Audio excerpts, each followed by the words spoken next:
Assalamualaikum warahmatullahi wabarakatuh. Perkenalkan, nama saya Muhammad Gali Badlur Rahman dari kelas 9F. Saya akan menjelaskan tentang perkembangan agama di Nusantara. Agama Islam pertama kali lahir di Mekah, Arab Saudi. Para pemeluknya menyebarkan agama Islam lewat sebagai jalur. Salah satu teori menyebutkan bahwa agama Islam di Indonesia masuk lewat jalur perdagangan.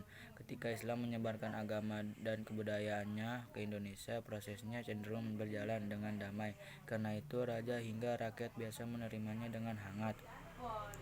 Selain perdagangan, ada saluran lain yang menyebabkan agama Islam dapat masuk dan berkembang di Indonesia. Saluran tersebut diantaranya adalah saluran perkawinan, pendidikan, dan seni budaya.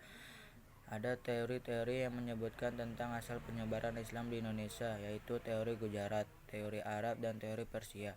Teori Gujarat ini diajukan oleh kalangan sejarawan Belanda seperti Jan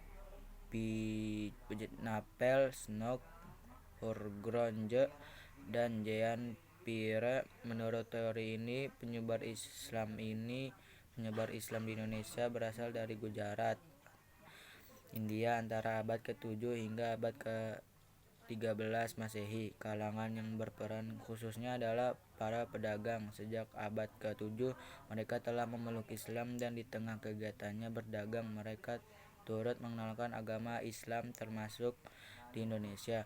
Sementara itu, teori Arab diajukan oleh Jacob Cornelis van Leur dan Buya Hamka. Teori ini menyebutkan bahwa pengaruh Islam dibawa langsung oleh pedagang Arab sekitar abad ke-7. Teori Arab didukung dengan adanya pemukiman Islam di Barus, pesisir barat Sumatera di abad ke-7. Ada pula nisan pada makam wanita di Gresik, Jawa Timur yang ditulis dengan huruf Arab bergaya Kufi. Teori lainnya adalah teori Persia yang didukung oleh Hussein Jajadiningrat. Teori ini berpendapat bahwa pengaruh Islam di Indonesia dibawa masuk oleh orang-orang Persia sekitar abad ke-13. Argumen yang diajukan oleh teori ini terdapat kesamaan budaya dan tradisi yang berkembangnya antara masyarakat Persia dan Indonesia,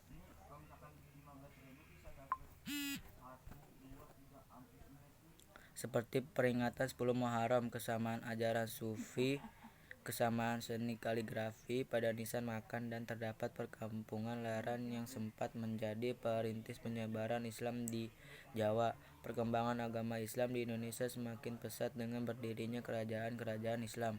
Perkembangan kerajaan Islam di Indonesia berlangsung antara abad ke-13 hingga abad ke-18.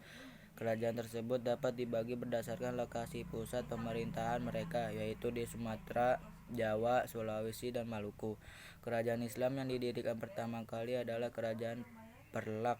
Bukti sejarah yang menunjukkan terdapat masyarakat dan kerajaan Islam dilaporkan oleh Marco Polo dari Venesia yang singgah di Kerajaan Perlak dalam perjalanan pulang ke Italia tahun 1292.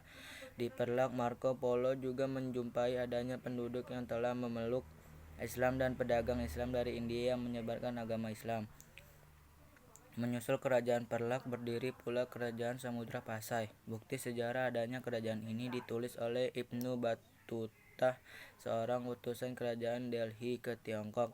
Dalam perjalanan dari India ke Tiongkok, Ibnu Battuta singgah di Samudra Pasai dan menjunjungi istana Sultan Malik Az-Zahir. Dari hasil kunjungannya ke kerajaan Islam di Samudra Pasai, diketahui bahwa Samudra Pasai merupakan pelabuhan penting tempat kapal-kapal India dan Tiongkok berlabuh. Selain kedua kerajaan tersebut, kerajaan Islam lain yang pernah berdiri di Indonesia diantaranya adalah Kerajaan Demak, Kerajaan Banten, Kerajaan Mataram, Kerajaan Makassar, Kerajaan Ternate, Kerajaan Tidore, dan Kerajaan Aceh Darussalam. Sekian dari saya, kurang lebihnya mohon maaf. Wassalamualaikum warahmatullahi wabarakatuh.